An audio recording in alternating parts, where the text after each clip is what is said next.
Hello everybody and welcome to this video, which is kindly sponsored by Squarespace. So today we're going to make a few quick updates. Well, the HMS Belfast book launches tomorrow, so better take that sliding banner down, and there you go. The front page is exactly the way it was before, no major fuss or anything like that, so just save there. And then I'm going to head over to articles because, well, today we're talking about the Anthony Roll again. So going into the placeholder that I put in there before, you can see I can easily go into the text section. I can add a little bit of text, just letting people know what's there. That's not particularly difficult. Could copy paste it in as well if I want to. You can see you've got the full word style options bar, etc. You can change the text, bold, italics, that kind of stuff. And with that done, I think it's time to put a picture in. So just go out, put a picture block in, just quite nice and easy. Wait for it to upload. This particular one I've chosen is one of the medium-sized ships. And then I'm just going to update the link to the spreadsheet because I made a few minor changes to the spreadsheet since I created this page. So just go upload. There's the new spreadsheet ticked, so it's all linked up. Make sure it's all saved and working. There we go. Then save and exit that editing part of the page.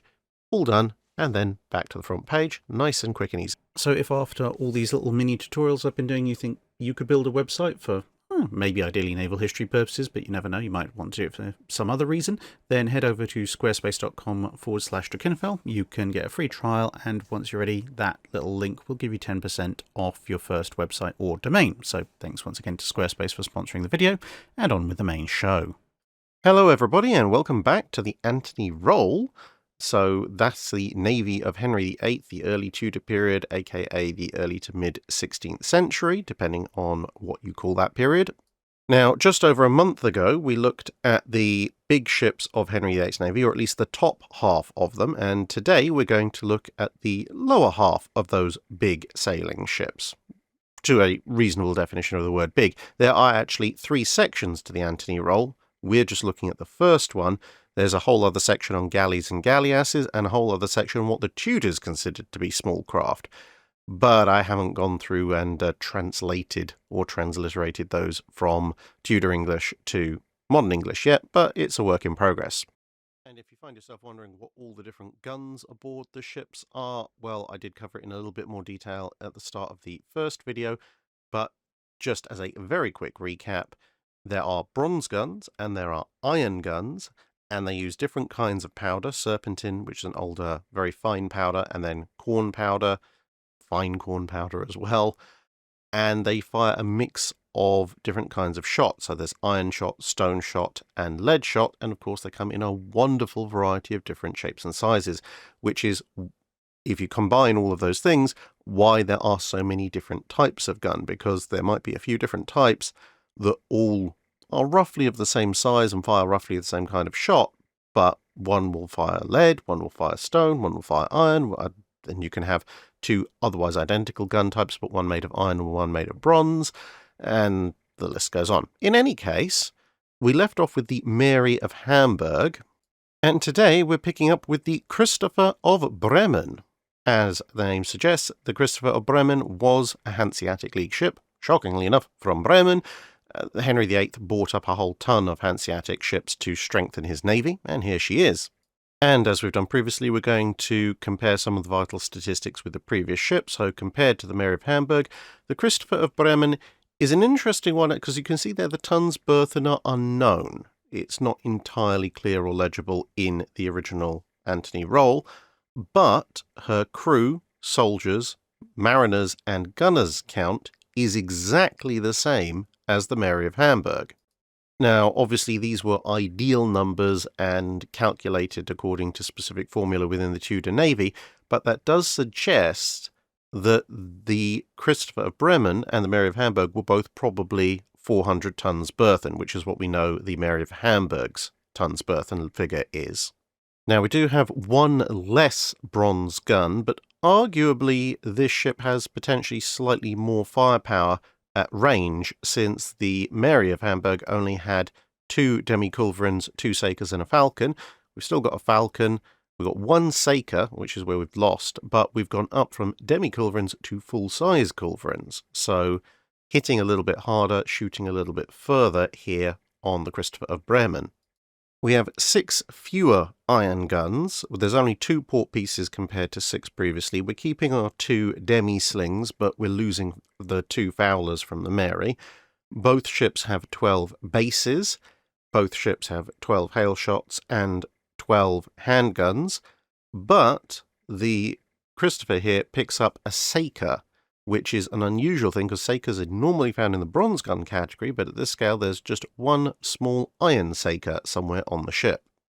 With overall slightly fewer guns, we have the same 24 pounds of fine corn powder, but we've lost our demi-barrel of corn powder, and the serpentine powder is down to 14 demi-barrels instead of 27. In terms of iron ammunition, we have 10 less culverin shot than the previous ship had demi-culverin shot. We're down 20 Saker shot, but we're up 10 falcon shot, same number of demi-sling shot, and we're up 100 shot for the hail shot. That's the dice little metal cubes.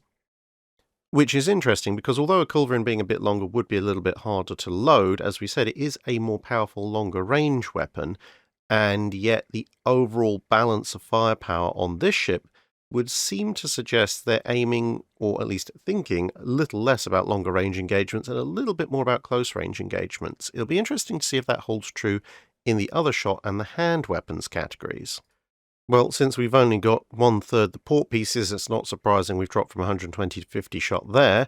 The interesting thing is the ship's still listed as carrying 20 rounds for a top piece, even though it's not listed as carrying a top piece. Maybe that Saker was put in place of the top piece, who knows? Given that the Saker weighs almost a ton, I doubt it was up there in the fighting top, but who knows? Maybe they found something of similar size to a port piece to put up there. Or maybe the scribe made an error, who knows? In any case, in terms of lead shot for the bases, we actually have slightly more shot and slightly less shot for the handguns. The hand weapons, though, do seem to support our idea that this is perhaps a ship that, despite the culverins, is designed for more close-range combat than the Mary. You've got 200 longbows as opposed to 120, same number of bowstrings, almost double as many sheaves of livery arrows, same number of pikes and bills, but also almost double the number of darts for the fighting tops, 72 as opposed to 48. So perhaps the fighting tops are completely clear of guns, and they're just lots of dart throwers.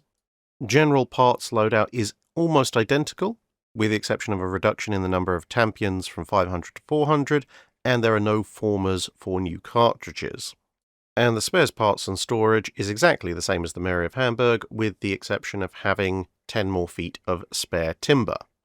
Our next ship is the Trinity Harry, and interestingly, like the Pornsea back in the first video, this one seems a little out of place, because as you can see, it's only 250 tons burthen, whereas the Mary of Hamburg, probably the Christa of Bremen, and the ship we're going to see after the Trinity Harry are all considerably larger at 400 tons. But that's the order they came in the roll, so that's the order we're going in. And despite being obviously considerably smaller, at least in terms of tons burthen, the crew numbers have only gone down by 26, and interestingly we've got 4 more gunners aboard compared to the previous 2 ships. Now, while we are back up to 5 bronze guns, they are somewhat small. We've got a single larger gun, a demi-culverin, and then 4 Sakers. But our iron gun complement has gone up quite a bit. There's more iron guns here on this little ship than there have been on the previous 4 ships, the Minion of Danzig, the Struze of Danzig, the Mary of Hamburg, and the Christa of Bremen. In fact, it's the 450-ton Pornsea, which is the next ship up the line that actually has more. As is pretty standard for these kind of mid-scale Tudor great ships, there's a dozen bases, a dozen hail shot pieces, and a dozen handguns. And we've regained a top piece, so a gun up in the mast to fire down on people, but we've also gained an iron demi-culverin, which is a very unusual weapon because these are almost always found in bronze. And there's also 4 Fowlers and 5 demi-slings and 10 port pieces. So considerably more of a gunboat, and perhaps reflecting the fact that she's a purpose-built warship as opposed to the previous ships we named, which are all of various Hanseatic League cities, which therefore indicates that they are merchant ships that happen to carry a lot of guns that are now in a semi-permanent warship role. And unsurprisingly, we're back up to full lasts of powder in barrels. Remember, that's quite a heavy weight, so you've got a last of serpentine powder stored in barrels, a last of corn powder stored in barrels, and then 24 pounds of fine corn powder for fusing. And there's fairly standard across the board increases in ammunition count, commensurate to the amount of guns you've got. But interestingly, the number of demi-culverin shot is actually higher in a rounds per gun term as compared to earlier ships that had 2 demi-culverins as well. Remember, she has 1 bronze, 1 iron one. A general trend which you'll see with the stone and lead shot as well, although interestingly the amount of shot for the bases is reduced slightly. So perhaps with the increased demi-culverin shot, this is a slightly longer range gunnery vessel. And this is perhaps borne out, admittedly she's small, but as we saw, she doesn't have that much of a reduction in overall crew numbers, but she does have the smallest complement of hand weapons so far. The Morris pikes and bills are fairly standard, as are the darts for the tops, but there's only 100 U-bows and not even 1.5 bowstrings per bow, so that's indicating that they've got them, but they're perhaps not expecting to use them all that much. As you might expect for a ship with a lot more guns, she has a lot more munitions, supplies and tools than some of the previous ships. And compared to the ex-Hanseatic 400-tonners, her spares are actually similar, and in some places actually slightly greater. She has 50% more spare rope aboard, and 1/3 more lime pots, so she's quite a vicious little fighter at 250 tons, given that she outguns and, at least in anything other than a close boarding action, theoretically outfights ships almost double her, tons. Burthen's not exactly displacement, but you get the general picture. And we're back up to 400 tons for the last time, with the wonderfully named Small Bark, presumably because the 500-ton Great Bark was a little bit larger. Crew size has understandably gone up a little bit. There's 30 more than were on the Trinity Harry, and 4 more than you found on the Christopher of Bremen or Mary of Hamburg, but most of that increase has again gone into gunners. We've got 23 gunners now, as opposed to the 16 on the Mary and the Christopher, and you can immediately see why. There's no less than 11 bronze guns, a figure exceeded only by 5 of the larger ships.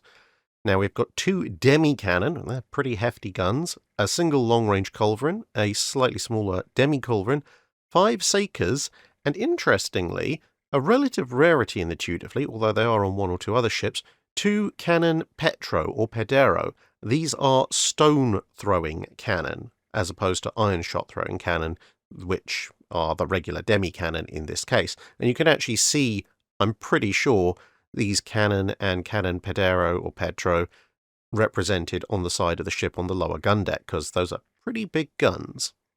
And it turns out the Small Bark continues to have a big bite, because with 76 iron guns, there are actually only 3 other royal ships, the Henry Grâce à Dieu, the Peter Pomegranate, and the Matthew, which have more than that. She actually has the same number of iron guns as the Mary Rose, which is almost twice her tons burthen.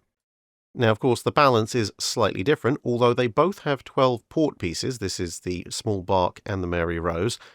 But then, while the Mary Rose has at least one of almost every kind of iron gun, the Small Bark standardizes with 5 demi-slings and then 46 bases, plus a single top piece in the masts and the standard 12 hail shot pieces and 12 handguns. Now, surprisingly, perhaps for all that firepower, she still only carries 2 lasts, i.e. just over 2 tons of powder, 1 last of serpentine and 1 of corn, and then the 24 pounds of fine corn powder, so exactly the same powder outfit as the Trinity Harry. Whereas some of the ships that she approximately shares gun count with carry anywhere between 3 and 5 tons of powder. Although, that said, 1 or 2, carrying 2 or 3 tons are about the same, so it's probably not short-selling the ship. Unsurprisingly, therefore, she has a fairly high count of ammunition for her iron shot, and a similarly impressive loadout for her stone and lead shot, including, interestingly, no less than 50 stone shot for cannon petro. So that's 25 rounds apiece. Now, bearing in mind those are better as anti-personnel shot, and of course the bases with their lead shot are also pretty good at that. This suggests that although she is, generally speaking, quite a vicious ship, she is perhaps a close-range battering gunboat. as opposed to a particularly a long-range gunboat, although she does have a capability of long-range fire as well. Almost pre-dreadnought-like in some ways. And although, of course, she's carrying a reasonable number of hand weapons, the interesting thing is that she's not carrying a huge amount. There are some of the ex-Hanseatics that have more, especially in the bow department, so she's decently armed for extreme close-range combat, but not particularly heavily, again suggesting more of a gunboat-based approach. And compared to the Trinity Harry, the little gunboat we just looked at a minute ago, her munitions, spares, and tools is pretty similar. Slightly more tampions, 100 more tampions, about 50% more canvas for cartridges and an extra former, but that's really about it. And then her spares and stores are pretty standard for a ship down at this lower end of the first part of the roll, although she does have an extra set of spare wheels, an extra spare truck, and a few other extra spares, and double the number of sheepskins for sponges as compared to the Trinity Harry and most of the ex-Hanseatic ships. And that brings us along to the Sweepstake, which at 300 tons is one of two ships at this tons burthen, and therefore obviously somewhat smaller than the small bark or the various ex-Hanseatic vessels that we looked at the tail end of the last video. Crew-wise, compared to the small bark, we've lost 20 people, only 2 of them being gunners though, most of the losses coming from the regular soldiers and mariners. And we've got 8 bronze guns, but 2 of them are demi-cannon, plus a culverin and 3 demi-culverin, and 2 sakers. That's a pretty heavy bronze gun armament for something only 300 tons. It's, actually very similar to what we saw on the small bark, except actually 2 more demi-culverin, so slightly higher weight guns, just slightly fewer of the lower weight guns. Now, unfortunately, we don't know exactly how many port pieces the ship had, because, again, the text on the original Anthony roll is either illegible or not there. But she's still got a very respectable 50 iron gun armament, even not knowing what the port pieces are. Given the general trend and her similarity to things like the Trinity Harry and the small bark, you'd probably be looking at something like 8 to a dozen port pieces, especially when we look at the Minion, which is her other 300-ton stablemate, which would theoretically put her up to a maximum of 62, which is, again, quite respectable. Most of her guns, though, in the iron gun department are the bases, the standard 12 hail shots, and handguns, 1 top piece, 4 Fowlers, and 4 demi-slings. She only carries 1 last, or about a ton, of powder. That's in serpentine powder form, in barrels, plus her 24 pounds of fine corn powder. But interestingly, although being smaller than the small bark, which we've already established as a pretty hefty gunboat, the Sweepstake actually carries, although similar levels of ammunition generally, slightly more ammunition in surprising places. So she's got 1 less demi-sling, but carries significantly more demi-sling ammunition. And although she only carries 40% the sakers, she carries 66% as much saker ammunition. So a slightly higher ammunition to gun ratio as compared to even the small bark, although her stone and lead ammunition is similar and proportional to her armament and to the small bark.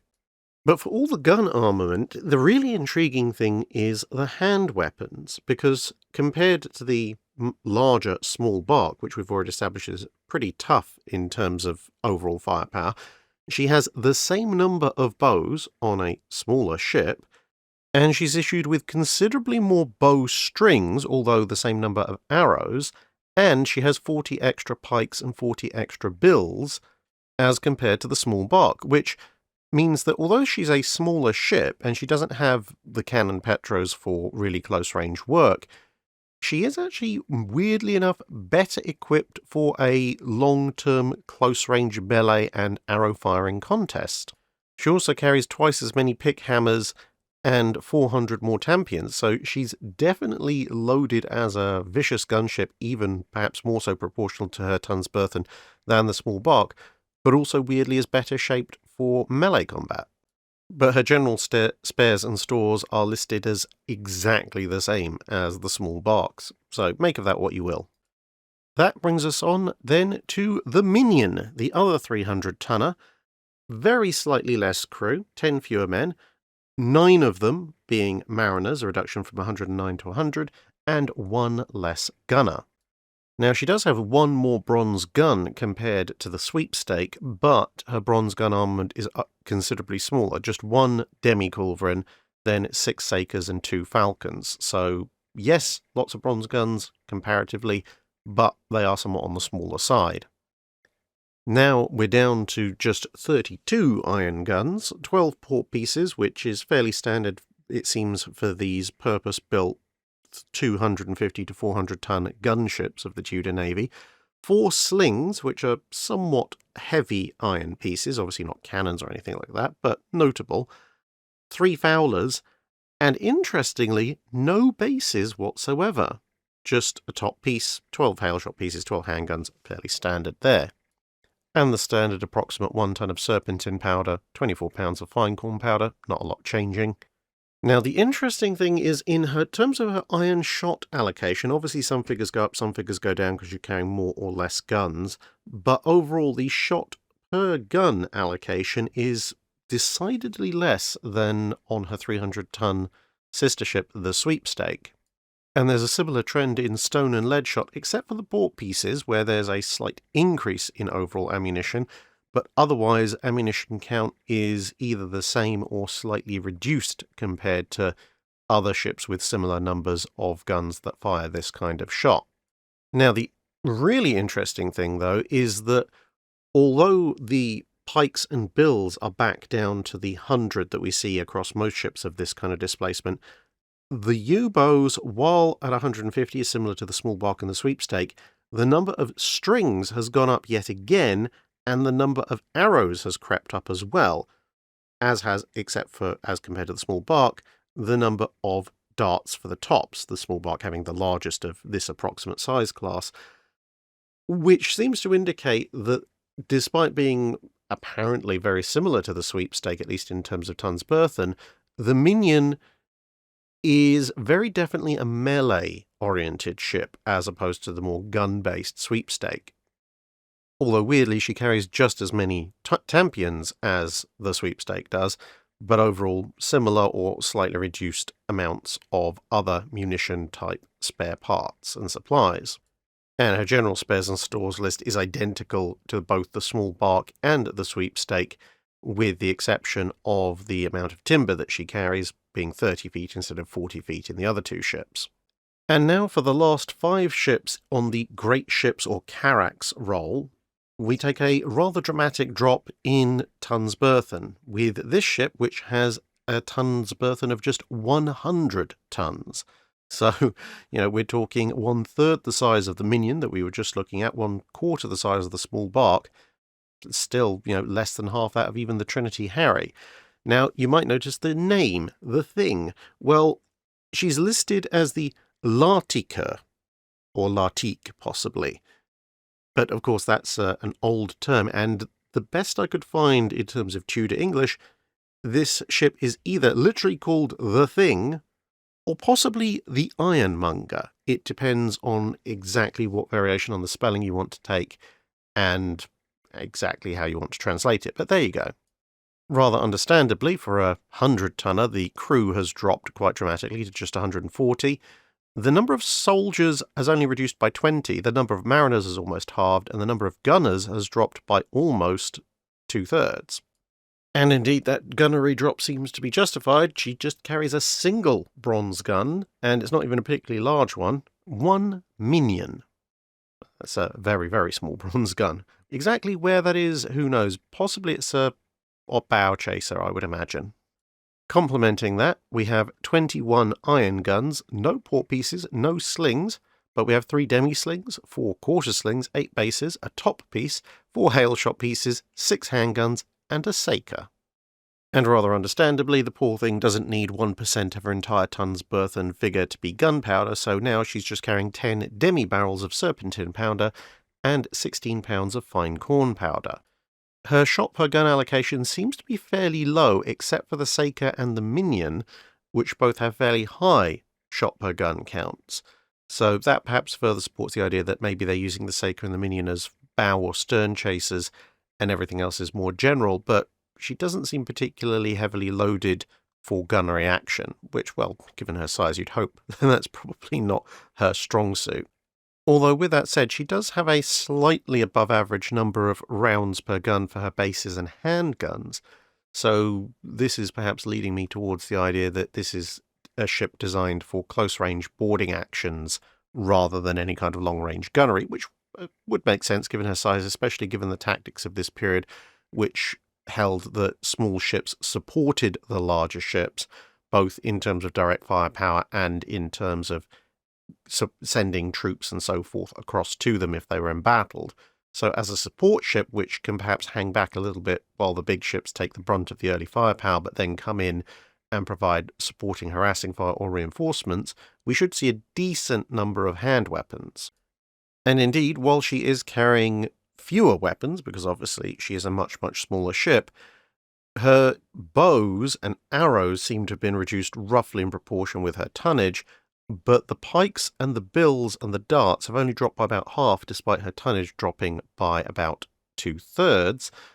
And bearing in mind the number of soldiers we established didn't reduce that much, that very much does suggest this is a melee support vessel. Rather uniquely in the Tudor fleet, she doesn't seem to carry any pick hammers at all, but overall her munitions, spare parts and supplies is pretty much in line with her reduction in displacement. She doesn't have any paper for cartridges though, something that none of the really small ships do. But interestingly, her general spares and stores are a mix.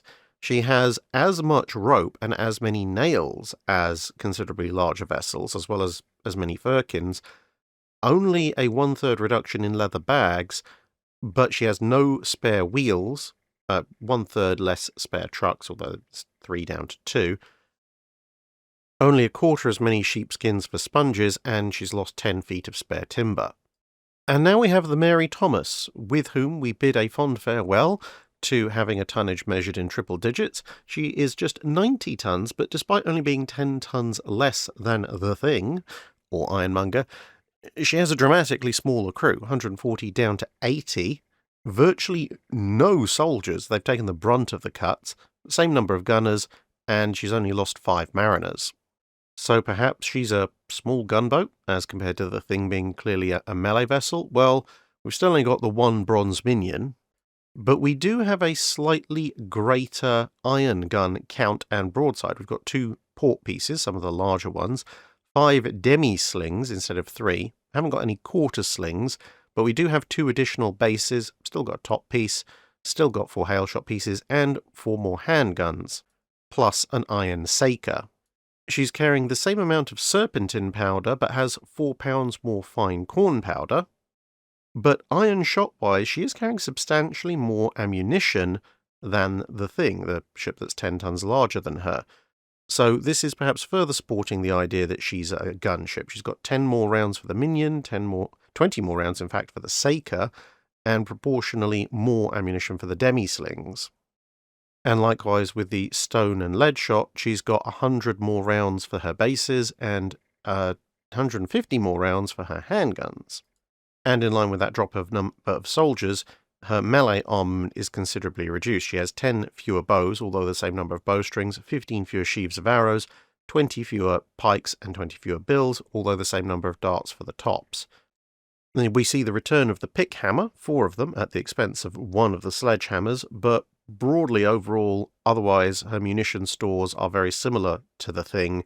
She has 1 less roll of canvas for cartridges, that's about it.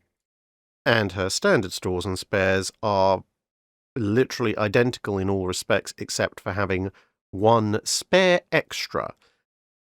So overall, despite the small size and despite the general trend of these kinds of ships being support ships for the larger vessels once they get into close combat, the Mary Thomas specifically seems to be built as something of a little gunboat as compared to the Thing, or as we'll see later on, some other small ships.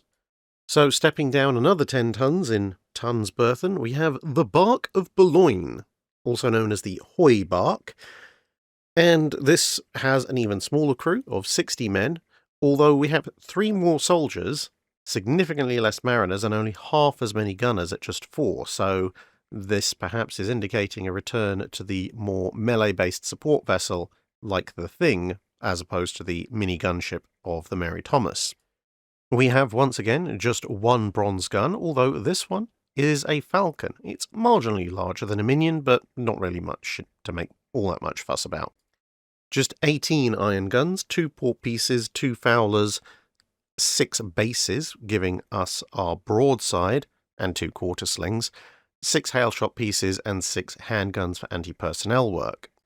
With our drop in firepower, we also have a drop to just 8 demi-barrels of serpentine powder and 16 pounds of fine corn powder. But for all that, there's a relatively generous supply of iron shot in terms of rounds per gun. It's just not a particularly large supply overall, because after all, there aren't that many guns. However, round allocations for stone and lead shot are pretty standard, although the bases do have a somewhat low rounds per gun count. And supporting the idea that we're now looking at much more of a melee support craft, the number of U-bows has gone up, past the Mary Thomas, in fact even past the number found on the Thing, although bowstring numbers stay the same. Likewise, number of arrows has gone up quite considerably, and so have pikes and bills. We're up to 60, which is 10 more than the Thing in each count, and double that on the Mary Thomas. So definitely a melee vessel here. And this is further supported by the munitions loadout. Nothing much remarkable stands out except for the reduction of Tampions. We're down by half compared to the Mary Thomas and the Thing. Everything else is roughly in proportion to displacement. Although general spares and stores for a 10-ton drop in displacement have taken quite a beating. We've only got half as much rope, 100 less nails, and broadly across the board you're looking at about half to a third reductions across all the other loaded spares. And that brings us on to the penultimate great ship, one of 2 60-tonners, and the last one that definitively is considered to be a great ship. We'll explain why in a minute with the other one. This one's called George, which is quite nice. She's a 60-tonner with just 40 men aboard. There's a drop, obviously, in soldiers and mariners from 28 each on the bark of Bolougne to 18 here, but the number of gunners has stayed the same at 4. Now, rather interestingly, for a little 60-gunner, she has 2 bronze guns, including a demi-culverin, and the other one's a Saker, which, okay, it's a smaller bronze gun, but it's not a small bronze gun. All the other ones just before have been Falcons and Minions. And just as a reminder, a demi-culverin weighs about 1.5 tons. Now, granted, tons burthen is not displacement, but still, that one gun represents 2.5% of her tons burthen. But the idea that this might be the world's tiniest gunboat, at least for the period, seems to be supported by the fact that she's got 15 iron guns. Now, granted, that's 3 less than the bark of Bolougne, but she's 3/4 of the displacement.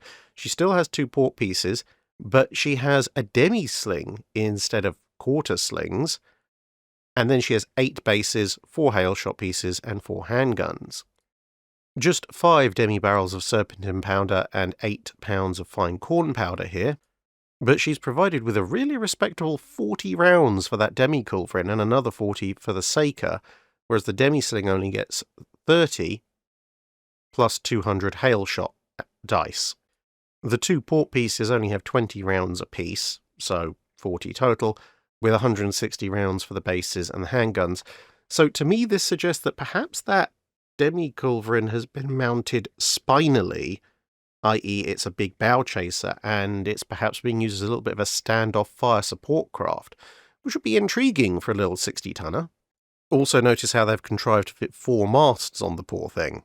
The idea that she's not really meant for close combat seems to be supported by the fact that she's only got 30 longbows aboard. This is the lowest longbow count of any of the great ships. Just 45 sheaves of arrows also puts her on the lowest arrow count, and 30 pikes and 30 bills, joint lowest number of hand weapons. She has the same munition stores as the bark of Bolougne or Heubark, with the exception of having 1 more roll of canvas for cartridges and 1 more former for a cartridge, which also supports the idea that perhaps this is some kind of bombardment gunboat. And her spares and stores are fairly similar. Slight increase in the number of lime pots, 1 extra coil of rope, and actually 10 more feet of timber than found on the bark of Bolougne. And more spare parts for her guns. And finally, rounding out the Tudor great ships, we have the Mary James of 60 tons, which also incidentally means that Mary is the single most common name among the Tudor great ships, because you have the Mary James, the Mary Thomas, the Mary of Hamburg, and the Mary Rose. In second place is Bark, because you have the Bark of Boulogne, the Small Bark, and the Great Bark. She has the same crew as the George, and interestingly, you remember I mentioned that the George was the last one that definitively belongs on this roll.